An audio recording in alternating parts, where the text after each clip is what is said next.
In today's video, I'm going to teach you how to add a chart in Smartsheet.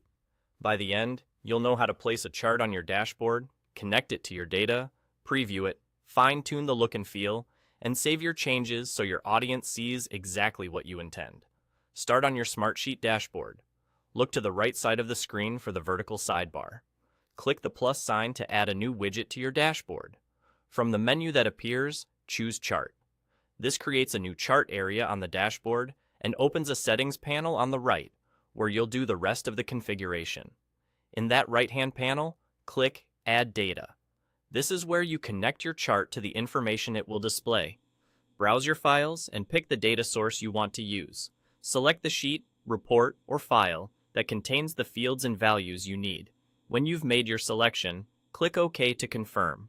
You'll now see a preview of the data. Take a moment here to check that the chart is reading the right columns and values. Look for clear category labels and the correct series, and make sure the numbers appear as you expect. If something seems off, adjust your selection in the panel so the preview aligns with your intended story. When it looks right, click OK to proceed. With the chart placed and the data connected, you can customize it using the options in the right side panel. Choose the chart type that best represents your data, such as a bar, column, line, or pie chart, and watch the preview update as you make changes. Edit the chart title so it's descriptive and concise. If your chart has multiple series, refine the legend so it's easy to understand. You can also adjust axis labels, data labels, colors, and sorting to improve readability. Keep your audience in mind.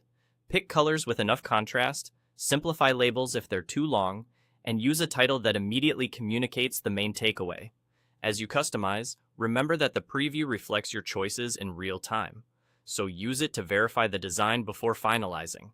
When you're satisfied with how everything looks and the data is displaying correctly, click Save to commit your changes to the dashboard. That's the full process. Add the chart widget, connect your data, preview it, customize the visuals, and save. With these steps, you'll create clear, insightful charts that make your dashboards more informative and easier to act on. Thanks for watching, and happy building.